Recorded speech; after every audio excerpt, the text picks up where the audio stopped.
신약 성경 중 요한복음 10장 1절에서 10절까지의 말씀입니다. 신약 성경 161면에 있는 요한복음 10장 1절에서 10절까지 이 계시의 말씀을 봉독할 때 살아계신 하나님의 음성을 들으실 수 있기를 바랍니다. 내가 진실로 진실로 너희에게 이르노니 문을 통하여 양의 우리에 들어가지 아니하고 다른 데로 넘어가는 자는 절도며 강도요 문으로 들어가는 이는 양의 목자라. 문지기는 그를 위하여 문을 열고 양은 그의 음성을 듣나니 그가 자기 양의 이름을 각각 불러 인도하여 내느니라. 자기 양을 다 내놓은 후에 앞서가면 양들이 그의 음성을 아는 고로 따라오되 타인의 음성은 알지 못하는 고로 타인을 따르지 아니하고 도리어 도망하느니라. 예수께서 이 비유로 그들에게 말씀하셨으나 그들은 그가 하신 말씀이 무엇인지 알지 못하니라. 그러므로 예수께서 다시 이르시되 내가 진실로 진실로 너희에게 말하노니 나는 양의 문이라. 나보다 먼저 온 자는 다 절도며 강도니 양들이 듣지 아니하였느니라. 내가 문이니 누구든지 나로 말미암아 들어가면 구원을 받고 또는 들어가며 나오며 꼴을 얻으리라. 도둑이 오는 것은 도둑질하고 죽이고 멸망시키려는 것뿐이요 내가 온 것은 양으로 생명을 얻게 하고 더 풍성히 얻게 하려는 것이라. 아멘. 요한복음 10장을 시작하면서 예수 그리스도를 문, 목자라는 차원에서 소개를 하고 있습니다. 예수님은 양의 문이시고 선한 목자이시다 하고 선포합니다. 그래서 저도 오늘은 양의 문이신 예수 그리스도, 다음 주일은 선한 목자이신 예수 그리스도에 대해서 말씀을 드리려고 합니다. 문이라, 이 문은 유일하신 그리스도를 소개하는 아주 탁월한 개념입니다. 양의 문이 되신 예수 그리스도를 통과하지 않으면 하나님 나라에 들어갈 수 없기 때문입니다. 시인 김종재 선생은 문이라는 제목의 시를 썼습니다. 제가 한번 시 낭송을 해보겠습니다. 흙의 대문을 열고 나무가 올라온다. 나무에 미닫이 문을 열고 꽃이 올라온다. 꽃의 창문을 열고 향기가 퍼져나간다. 몇 번 다리 차고 기울었으므로 자물쇠 풀어지고 문이 열린 것이다. 그러니까 세상의 모든 것에는 숨겨진 문이 있다는 것인데 어제 적신 빛발이나 오늘 쌓인 눈발이나 어디서 왔겠는가? 저 위에 어느 문이 비로소 열린 것이다. 당신도 한 10달 뱃속에 만삭으로 품고 있다가 마침내 때가 되었다고 문 밖으로 건네주었으니 그 목숨이 또 문을 열고 새벽 같은 문을 만들고 있다. 이 시인은 세상 만물이 문을 열고 새로운 세상으로 나아감을 서정적으로 잘 묘사를 했습니다. 씨앗이 땅속에 심겨지게 되면 흙의 대문을 열고 새싹을 핍니다. 꽃도 나뭇가지의 미닫이 문을 열고 피어납니다. 빛발, 눈발도 하늘의 문이 열렸기에 이 땅에 내리는 것입니다. 우리 모두도 어머니 뱃속에 10달을 있다가 문 밖으로 나오게 되었다고 합니다.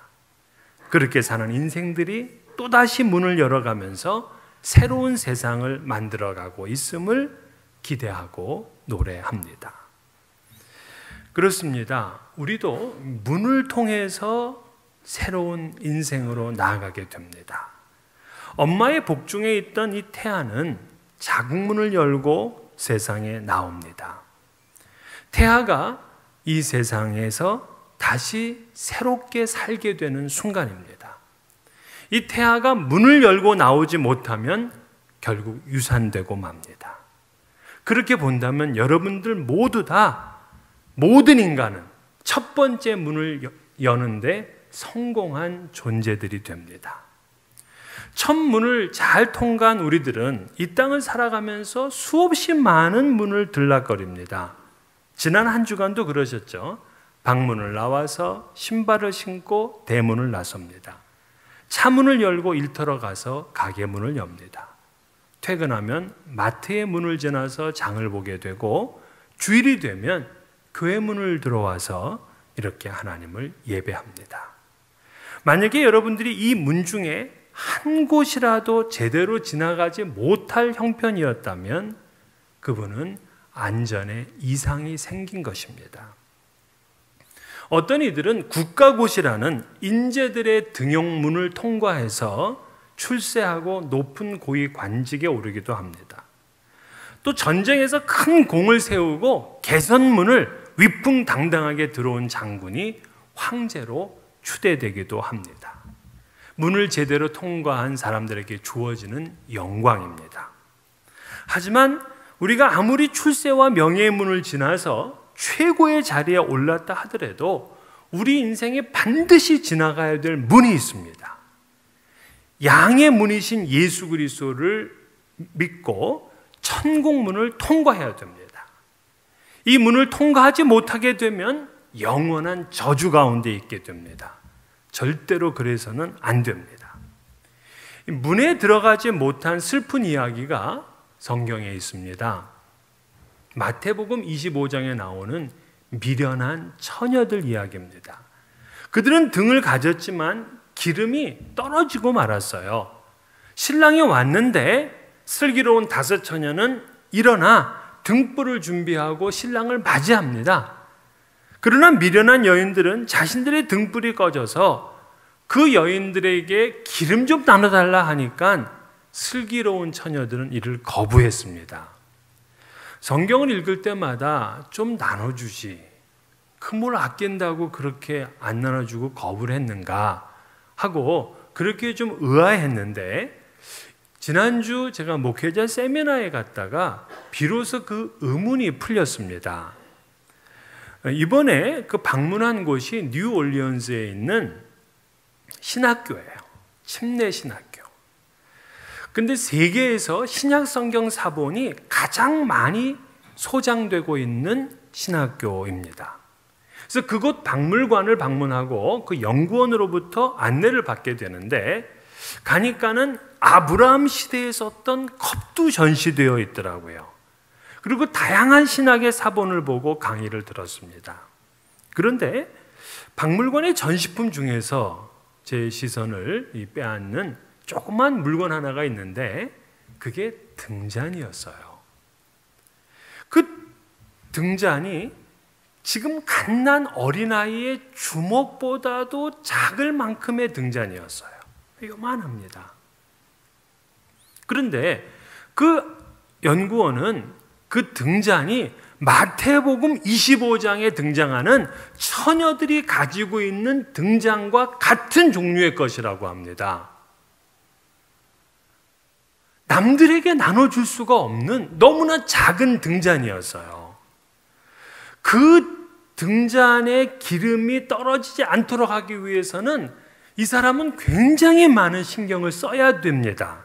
그냥 잔뜩 기름 넣어 놓고서 피어날 수 있는 그런 등잔불이 아니었어요. 결국 기름 등불을 준비하지 못한 다섯 처녀들의 눈앞에 문이 닫혔습니다. 마태는 이렇게 표현했어요. 그들이 살아간 사이에 신랑이 오므로 준비하였던 자들은 함께 혼인잔치에 들어가고 문은 닫힌지라. The door was shut. 이렇게 되어 있습니다. 얼마나 준엄한 표현입니까? 그 여인들은 다시 문을 두들기면서 주여 주여 우리에게 열어주소서라고 외치지만 그곳에서 들리는 소리는 뭐냐면 I don't know you야. 나는 너희를 모른다예요. 이 닫힌 문이 주는 절망감과 낙심, 공포심이 고스란히 느껴지는 장면입니다. 인간의 귀에 들린 가장 매정한 말이죠. 난 널 모른다. 문을 통과하지 못했기에 그들은 주님이 모르는 사람들이 되었습니다. 이 이야기의 마지막에 예수님의 결론은 이렇습니다. 그런즉 깨어 있으라. 너희는 그 날과 그 때를 알지 못하느니라. 문이 닫히기 전에 그 문에 들어가야 됩니다. 회개하고 들어가야 됩니다. 상자가 회복되는 유일한 길은 아버지 집 문을 열고 들어가는 것입니다. 그 문을 열면 그는 신분이 회복되어지고 풍성한 삶을 살 수가 있습니다. 하지만 내 인생 내가 책임질 거야 라고 그 문에 들어가기를 거부했다면, 부끄러워서 들어갈 수 없었다고 포기했다면 그는 쥐염 열매 먹으면서 평생을 그렇게 살아야 됩니다.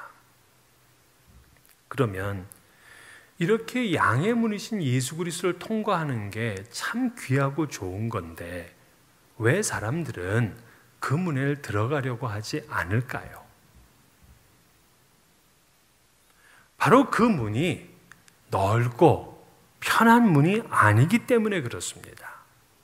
예수님은 좁은 문으로 들어가라, 멸망으로 인도하는 문은 크고 그 길이 넓어 그리로 들어가는 자가 많고 생명으로 인도하는 문은 좁고 길이 협착하여 찾는 자가 적음이라 그랬어요. 생명으로 인도하는 그 문은 좁은 문이고 그 길도 협착합니다. 그러니까 사람들이 들어가기 싫은 거예요. 현대로 갈수록 개인주의, 편의주의, 세속주의에 물듭니다. 이런 현대인들에게 주님의 그 좁은 문은 맞지가 않는 것이죠. 반면에 멸망으로 인도하는 문은 크고 화려합니다. 그 길도 넓고 자유롭습니다. 그래서 사람들은 양의 문이신 예수 그리스도에게로 오지를 않습니다. 포기하죠. 여러분, 천국 문이 좁을까요? 넓을까요? 미국 최고의 대학인 아이비리그 대학이나 스탠포드, 칼텍, 시카고 이런 대학들에 들어가는 문이 넓습니까? 좁습니까? 누구나 자유롭게 들어갈 수 있는 넓은 문이 아니에요. 일부 준비되고 실력이 출중한 학생만 들어갈 수 있는 좁은 문입니다. 그러나 그 좁은 문을 통과하게 되면 그 아이는, 그 청년은 다른 인생을 살 수가 있습니다. 양의 문이신 예수님을 통과하는 삶도 그래요. 예수를 믿는 삶이 크고 화려하지를 않습니다. 안락하지 않아요. 편하지 않습니다. 좁은 문입니다. 눈물 골짜기를 지나가야 되고요. 아픔도 참아야 됩니다. 외로움, 속상함도 겪어야 합니다.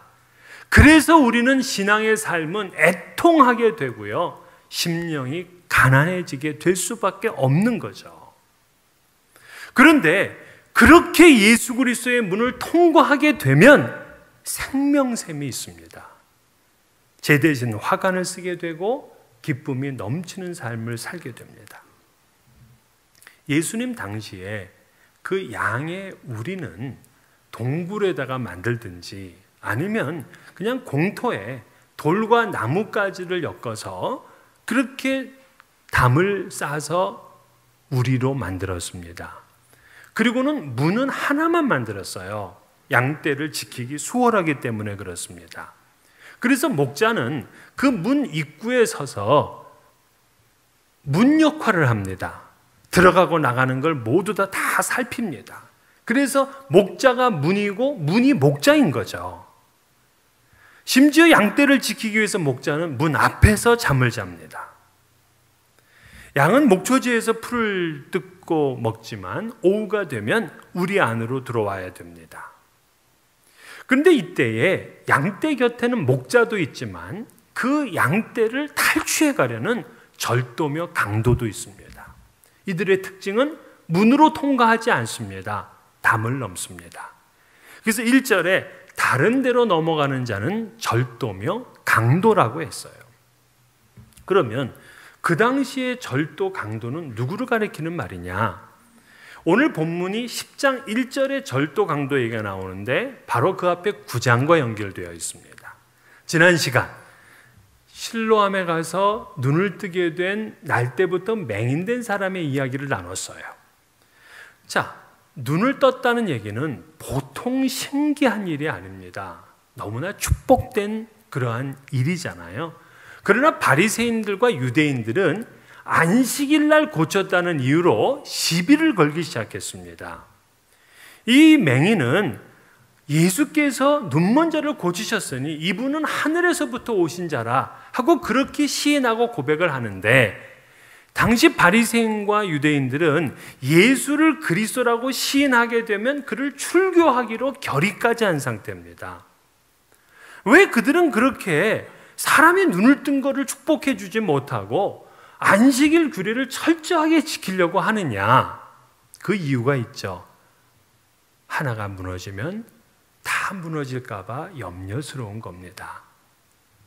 그래서 조금이라도 장로가 가르쳐준 유전, 안식일 규례법, 이걸 철저하게 지키려고 하죠. 그런 태도는 한편으로는 가상합니다. 하지만 이들의 문제는 뭐였냐면 규례와 전통에 얽매이다 보니까 생명의 소중함을 생각하지를 않습니다. 그래서 예수님은 그들이 문을 통과하지 않고 담을 넘는 절도며 강도라 그랬어요. 아니, 아무리 규칙을 지키겠다고 한다고 절도며 강도라고까지 할 수 있을까요? 처음에는 몰라. 그러나 그들은 규칙만을 앞세우게 되고 생명을 소중하게 생각하지 않기 때문에 결국에는 사람들의 영혼을 죽이고 멸망시키는 절도며 강도가 되는 것입니다. 오늘날도 성도들을 노력하기 위해서 교회 주위에 배회하고 있는 사람들이 있죠. 대표적으로 이단들이 그렇습니다. 그들은 교회 문으로 들어오지 않고 담을 넘죠. 그래서 양들을 접촉하게 되고 양들을 빼앗아 갑니다. 예수님은 이렇게 오늘 본문을 통해서 문과 또 목자와 양, 절도며 강도, 이 말씀을 가르쳤는데 사람들이 이해를 하지를 못했어요. 쉽잖아요. 문과 목자는 예수 그리스도고 양은 성도고 절도며 강도는 거짓 지도자잖아요. 근데 그들이 이해하지 못하니까 예수님이 한 번 더 설명을 합니다. 그게 7절부터 10절입니다. 그 내용의 핵심은 이거죠. 나는 양의 문이고 나보다 먼저 와서 백성들을 잘못 인도한 거짓 지도자는 절도며 강도다. 그들은 도둑질하고 죽이고 멸망시키려는 것뿐이다 하는 설명입니다. 근데 예수님은 청중들이 이 사실을 꼭 알기를 바랬어요. 그게 어디 나타나냐면 진실로라는 단어입니다. 처음에 이 말씀을 하실 때 1절에도 진실로 진실로 그렇게 얘기를 하고요. 7절 다시 설명하는 그 말씀에도 진실로 진실로 얘기를 해요. 이 진실로가 헬라어로는 아멘입니다. 아멘. 우리가 사용하는 아멘. 그래서 헬라어로는 아멘 아멘 레고, 내가 진실로 진실로 이르노니, 이렇게 시작을 하는 거예요. 이 말씀 속에는 예수님의 이 말씀은 신적 권위가 있으면 물론이고 모든 사람들이 반드시 들어야 되는 그러한 교훈이다 하는 메시지입니다. 그러면서 다시 설명하면서 놀랍게도 그 양의 문에 들어가게 되면 얻게 되는 세 가지 복에 대한 말씀을 하고 계세요. 이 세 가지 복을 생각하면은 누구도 양의 문이신 예수 그리스도를 지나지 않을 수가 없게 됩니다. 첫 번째, 어떤 복을 주시느냐? 구원, 생명, 영생의 복을 주십니다. 9절에 내가 문이니 누구든지 나로 말미암아 들어가면 구원을 받고 그랬어요. 그러니까 문이신 예수 그리스도를 믿고 들어가게 되면 구원을 받습니다. 이때 이 구원은 단순하게 어려운 살림인데 구제를 받았다거나 좀 위험했는데 안전이 확보됐다거나 질병 가운데서 고침을 받았다거나 신변 보호를 받는다, 이 정도의 구원의 이야기가 아니에요. 죄와 그 죄로 인한 영원한 죽음, 그 죽음으로 인한 공포감, 여기서부터 구원을 받는다는 거예요. 죄인된 인간의 최종 정착지는 영원한 죽음입니다. 그래서 죄의 삭은 사망이라고 그랬잖아요. 이때의 사도들이 공통적으로 외친 게 뭐냐면 주 예수를 믿으라, 그리하면 구원을 받으리라였어요. 우리 죄의 문제, 죽음의 문제를 해결해 주실 분은 예수 그리스도밖에 없기 때문이었습니다. 사도 바울은 모든 사람이 죄를 범하였음에 하나님의 영광에 이르지 못하더니 그리스도 예수 안에 있는 속량으로 말미암아 하나님의 은혜로 값없이 의롭다 하심을 얻은 자 되었느니라 그랬어요. 의로우신 하나님께서 예수 믿는 자들을 의롭게 하시겠다 작정하셨어요. 그래서 영원한 죽음에서부터 구원받게 하시겠다. 이게 하나님의 계획입니다. 그 어떤 다른 이름으로도 안 돼요. 천하만국의 구원 얻을 만한 다른 이름을 우리에게 주신 일이 없습니다. 예수 그리스도의 문을 통과하는 자에게 주시는 이 구원은 영원입니다. 그래서 이를 영생이라고도 하고 사도 요한은 또다시 생명이라는 단어를 썼습니다. 진정한 생명은 영생으로의 구원이기 때문이죠. 이 생명은 온 천하하고도 바꿀 수가 없습니다. 그래서 우리 선배들 가운데는 목숨을 바쳐가면서 그 생명을 지켜냈습니다. 근데 이때 이 구원은 이 소데세타이라고 되어 있는데요. 이 소데세타이는 소조, 즉 구원하다라는 말의 미래 수동태형입니다. 그러니까 우리의 구원은 미래 수동태형, 우리가 능동적으로 구원을 캐치하는 게 아니고 우리에게 구원이 주어지는 것입니다. 예수 그리스도의 문을 통과하게 되면 그 사람에게는 구원이 주어집니다.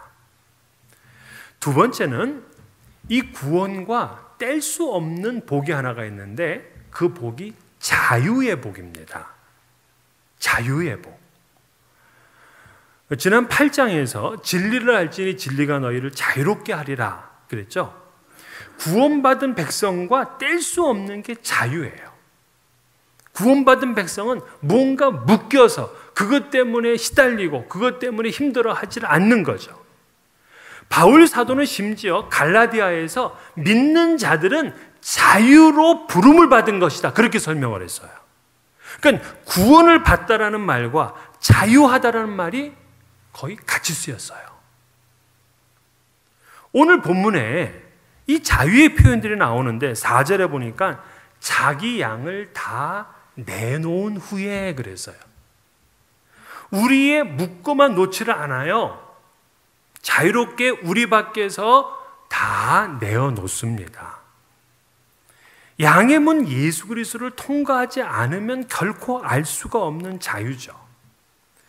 여러분, 목자와 양에 대해서 가장 탁월한 시가 뭐죠? 시편 23편이라고 하잖아요. 이 다윗의 시편 23편을 이동원 목사님이라는 분이 자유라는 관점에서 읽었어요. 자유라는 관점에서. 제가 참 은혜를 받았습니다. 여호와는 나의 목자시니 내게 부족함이 없으리로다. 자, 부족함이 없다를 욕망으로부터의 자유라 그랬어요. 욕망으로부터 자유하니까 부족함이 느껴지질 않는 겁니다. 욕망으로부터 자유하니까 자기 고집을 부리질 않아요. 목자가 푸른 초장으로 인도하든 쉴 만한 물가로 데려가든 심지어는 사망의 음침한 골짜기로 간다고 하더라도 두렵질 않습니다. 왜? 욕망으로부터 자유하니까. 두 번째, 내가 사망의 음침한 골짜기로 다닐지라도 해받을 것을 두려워하지 않는다. 두려움으로부터의 자유입니다. 하나님을 목자 삼은 사람, 양의 문을 통과한 사람은 두려워하지를 않습니다. 또 주께서 원수의 목전에서 내게 상을 베푸신다 그랬어요. 그리고 기름을 내 머리에 부으셨고 내 잔이 넘칩니다. 이거는 상처로부터의 자유라는 거예요. 많은 원수들로부터, 대적들로부터 우리는 상처를 받는데 그 원수의 목전에서 주님이 식탁을 차려주셨어요. 상처로부터 자유해지는 거죠. 또한 마지막 6절에 보면 내 평생의 선하심과 인자하심이 반드시 나를 따르니 내가 여호와의 집에 영원히 살리로다. 이거는 죽음으로부터의 자유라는 거예요. 자, 주님을 목자 삼은 사람, 욕망, 두려움, 상처, 죽음으로부터 자유합니다. 이게 진정한 자유잖아요. 근데 오늘 본문에서 양의 문이신 예수 그리스도를 믿고 그 문으로 들어가게 되면 진정한 자유를 경험합니다. 두려움, 욕망, 상처, 죽음으로부터 자유하니까 얼마나 그 인생, 그 영혼이 평안합니까? 마지막에 주는 복은 풍성함의 복입니다. 10절 하반절에 보니까 내가 온 것은 양으로 생명을 얻게 하고 더 풍성히 얻게 하려는 것이라. 예수님 안에 들어온 사람은 생명과 함께 풍성함의 복을 받습니다. 그래서 예수님 뭐라고 하시냐면 오늘 본문 10절에서 들어가며 나오며 꼴을 얻으리라 그랬어요. 들어오며 나오며 꼴을 얻으리라. 들어가며 나오며 풍성하게 먹는다, 이 얘기잖아요. 신명기 28장에 보면은 하나님의 말씀을 잘 지키는 사람에게 복을 주시는데 떡반죽 그릇과 광주리 그릇에 복을 있게 하고 내 자식에게도 복을 있게 하고 복들이 많이 나오는데 거기서 들어가며 나오며 복을 받는다 그랬어요. 그래서 어떤 사업가가 들어가며 나오며 복을 받는 사업을 해야 되겠다 해서 만든 회사가 있습니다. 인 앤 아웃 버거야. 그는 그걸 믿고 하나님의 복을 풍성하게 받았습니다. 자, 오늘 들어가며 나오며 꼴을 얻으리라. 양들이 우리 안에 들어가면 잘 정리된 풀이 있고 밖을 나오게 되면 푸른 초원이 펼쳐져 있어서 부족함이 없이 풍성해요. 풍성함은 그래서 양의 문을 통과한 사람이 누리는 복입니다. 나는 구원을 받았어, 나는 자유해 라고 해도 풍성함이 없이 사는 사람들이 있어요. 이것도 받아야 됩니다. 현재 이 난민들의 문제가 참 세계적인 그 이슈거든요. 난민이 전 세계에 2,250만 명 정도 있습니다. 이 난민을 어떻게 이 세계가 이거 품어야 될지 참 어려운 숙제예요.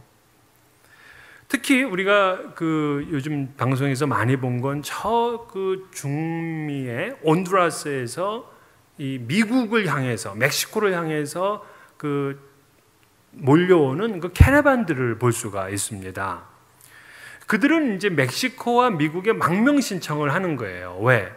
그래야 지금의 그 어려움을 이기고 풍요로운 삶을 살 수 있겠다고 기대하기 때문이죠. 하지만 이 트럼프 정부는 허락을 하지 않습니다. 굳건하게 국경문을 닫고 있습니다. 눈앞에 닫힌 이 국경문 앞에서 그들은 초라하고 불안하고 위험한 상태에 놓여지게 됩니다. 왜? 문을 통과하지 못했기 때문에. 그 문을 통과하면 그들은 새로운 삶을 분명히 살 수 있습니다. 그런데 정작 미국에 사는 우리들은 풍성한가요?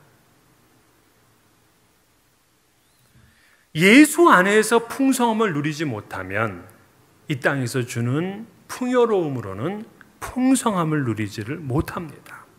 왜냐하면 이 풍성함을 빼앗아가는 것들이 우리 인생에 있어요. 바로 죄고 또 하나가 고난입니다. 죄에 묶여 있고 고난이 계속되면 풍성함을 잃어갑니다. 그래서 우리가 풍성함을 잃을 때마다 다시 한번 회복해야 될 게 주님의 문으로 들어가는 거예요. 주님께서는 우리에게 생명을 주시고 더 풍성하게 얻게 하려는 것이 그분이 오신 목적이었어요. 예수님이 첫 번째 행하신 그 갈릴리 가나의 혼인잔치, 그 뭘 얘기를 해주는 겁니까? 포도주가 떨어졌습니다. 잔치가 깨졌습니다. 큰 결례가 이제 일어나게 됐습니다. 그런데 예수님께서 항아리에 담긴 그 허드렛 물에 허드렛 일로 쓰는 그 물을 변화시켜서 아주 값진 포도주로 만들어 주었어요. 사람들은 한 번도 맛보지 못했던 포도주 맛을 보게 되었습니다. 이 기적이 알려주는 메시지가 뭐냐? 모자라고 잔치가 깨진 것 같은 위기라고 하더라도 예수를 통과하게 되면 풍성한 잔치집 인생, 한 번도 살아보지 못한, 한 번도 맛보지 못한 인생을 살 수 있게 된다. 그 메시지잖아요. 우리 인생이 그래야 됩니다. 실패하고 절망하고 불안하고 무겁고 힘들고 아무리 그런 인생을 살아도 우리에게는 예수 그리스도가 있어요. 예수 그리스도로 인해서 풍성한 행복한 삶을 사는 것, 그것이 바로 기독교입니다. 하지만 대부분 신앙인들이 구원을 받았다고 느끼면서도 하루하루의 삶이 역동적이고 풍성한 삶이 되지를 못해요. 그러다 보면 이 놀라운 생명의 관계가 종교적인 차원에만 머물게 됩니다. 공허하고 지루한 신앙에 빠지게 됩니다. 결국 바리새인이 되죠. 주일 성수를 하고 헌금 생활을 최선을 다해서 하고 심지어 교회 봉사까지 하는데도 뭔가 부족해. 풍성하지를 않아요. 이건 주님이 원하시는 삶이 분명히 아닙니다. 그럼 왜 그런가? 여러분, 문이 닫혀 있어요.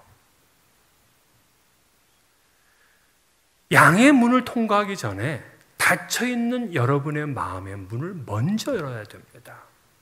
계시록 3장 20절에 볼지어다 내가 문 밖에 서서 두드리노니 누구든지 내 음성을 듣고 문을 열면 내가 그에게로 들어가 그와 더불어 먹고 그는 나와 더불어 먹으리라. 우리 주님께서는 지금 문을 두드리고 계시는 거야. 내 마음의 문을 여는 게 먼저예요. 이 마음의 문이 열리지 않으면 양의 문이신 예수 그리스도를 제대로 통과하지 못하게 돼요. 그러면 구원의 기쁨, 그 생명의 놀라움, 그리고 자유함, 풍성함을 누리지 못하고 살게 됩니다. 이 시간 여러분 먼저 마음문을 여시고 우리 주님을 영접하시고 주님 문을 통과하심으로 오늘 주시는 그 놀라운 복들을 누리시기를 주의 이름으로 축원합니다.